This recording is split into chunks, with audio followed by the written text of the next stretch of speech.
Bon, le salon de Munich 2021 fait la part belle à l'électrique, comme vous pouvez le voir, comme vous avez pu le constater jusqu'à présent. Particulièrement chez Mercedes. Hein. Particulièrement chez Mercedes. Et lorsque l'on a sous les yeux un tel véhicule, le Classe G, qui passe lui aussi sous le signe de l'électrique, on se dit que Mercedes n'a pas de limite finalement. Ouais, et que cette tendance donc à la décarbonisation, cette chasse au thermique qui devient presque une religion, atteint quand même des limites, atteint des sommets, on va dire, sans limite, comme tu l'as dit. Donc un Classe G électrique, on aurait, pour ma part en tout cas, j'aurais jamais pensé que ça aurait pu imaginer, et pourtant on l'a sous les yeux. Arnold Schwarzenegger l'a imaginé. Hein. Oui, mais en version réalisée sur mesure et donc électrifiée a posteriori. Donc là, tu vas nous expliquer de quoi il s'agit déjà. Est-ce que c'est une version définitive? Alors, je me suis laissé dire que c'était peut-être pas tout à fait le cas, que tout n'était peut-être pas perdu. Alors, c'est un Classe G 100% électrique, 4 moteurs électriques, pas de puissance encore communiquée, mais il y a quand même des noms qui ont été homologués par Mercedes, 560, 580. À mon avis, ça augure un petit peu le niveau de puissance que pourrait délivrer cet engin de la mort. Et puis alors, quelle tristesse! Tristesse, ou alors est-ce que c'est le futur? J'en sais rien, mais regarde, tu vois. Et ouais, disparition de la roue de secours. Plutôt coutume de voir une roue de selon secours XXL. Bon, à mon avis, c'est les câbles de charge, tout simplement. Exactement. C'est malin, moi, je trouve. Non, moi, je trouve ça malin. Hein. Donc voilà, ça, c'est l'un des dinosaures électrifiés. Il faut savoir quand même que le Classe G, finalement, c'est l'un des modèles qui a le moins évolué depuis sa naissance. 1979, il a mon âge, 42 ans. J'aurais pas dit. C'est sympa.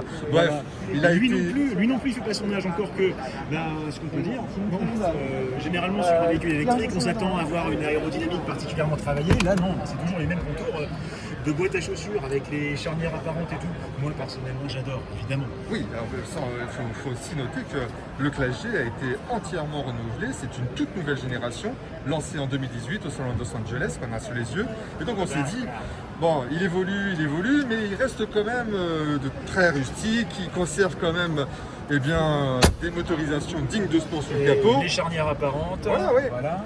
Et non, là, il passe au 100% électrique, 4 moteurs électriques, un par roue. Alors, rien ne dit que ça sera ce système qui sera utilisé si un modèle de série est lancé par la suite.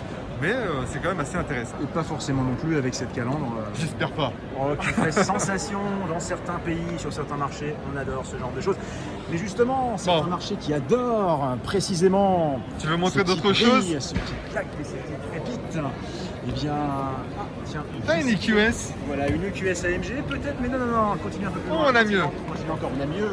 Plus haut, plus lourd. Voilà. EQS. Maybach, ça c'est quand même un Mercedes Maybach EQS. Mais qu'est-ce que c'est que cet engin? Quelle est cette chose? C'est un yacht sans 4 roues. C'est un concept, déjà. Ça préfigure un concept qui préfigure un SUV 100% électrique estampillé Maybach. Il s'agira donc de Maybach, tu me rappelles qu'est-ce que c'est? Maybach, le label d'ultra luxe, le label très haut de gamme Mercedes, que Mercedes a ressuscité. Il faut rappeler que Maybach, c'était une marque concurrente de Rolls-Royce, concurrente de Bugatti, concurrente même des Mercedes les plus luxueuses avant-guerre. Une marque qui a disparu avec la Seconde Guerre mondiale, qui a été ressuscitée par Mercedes donc, à la fin des années 90, début des années 2000, avec un succès plus ou moins mitigé. On se souvient des immenses limousines Maybach 57 et 62, assez démesurées.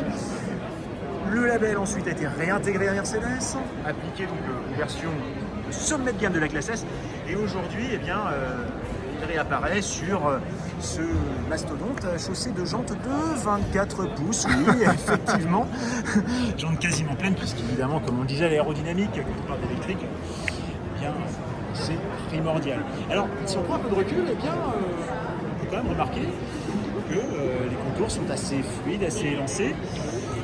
Oui, finalement, c'est plutôt la teinte bicolore qui est la plus audacieuse, quasiment. Voilà, parce que, mis à part l'avalanche de chrome, on pourrait dire quelques détails comme les logos Maybach, regarde sur le montant V, sur les montants de porte centrale, là. On retrouve les codes stylistiques que suivait Mercedes. Hein. Voilà, c'est relativement équilibré, relativement homogène. Voilà, mais comme on dit toujours, le diable se cache dans les détails. Alors aucune information technique n'a été annoncée, si ce n'est qu'il reposera sur la plateforme de l'EQS, exactement la même base technique, avec une autonomie électrique annoncée selon le plus favorable des cycles WLTP à environ 600 km. Évidemment, comme toujours, en restant à l'écart de l'autobahn, et de préférence, en se cantonnant à un usage urbain. Usage urbain, bien évidemment, plus approprié pour un engin de ce gabarit. Hein. Non, mais c'est vraiment un yacht. Alors je me demande quand même si c'est pas une maquette parce qu'on ne voit pas à travers les fenêtres. Effectivement, alors l'intérieur n'est pas accessible. Pourtant, on devine quand même que l'agencement est très proche de l'EQS à travers les vitres fumées. Et il devrait donc logiquement reprendre le même agencement avec le fameux hyperscreen, donc cette immense dalle numérique d'1,40 m de large, donc qui fait office de On va la voir. centrale et de planche de bord. Voilà. Alors, on va la voir cette AMG dalle. EQS 53 qui paraît presque raisonnable. On parlait de démesure électrique chez Mercedes. Et bien l'AMG EQS 53 paraît presque rationnel. De quoi s'agit-il? La version AMG, la version haute performance de l'EQS, donc la limousine électrique Mercedes. On va voir la fameuse dalle Oui, voilà. hyperscreen. Je sais pas pour toi, mais moi aussi j'ai la dalle.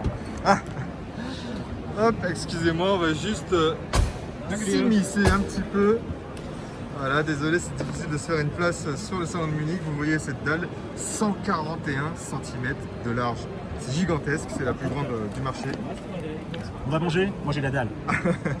Allez, next, à suivre.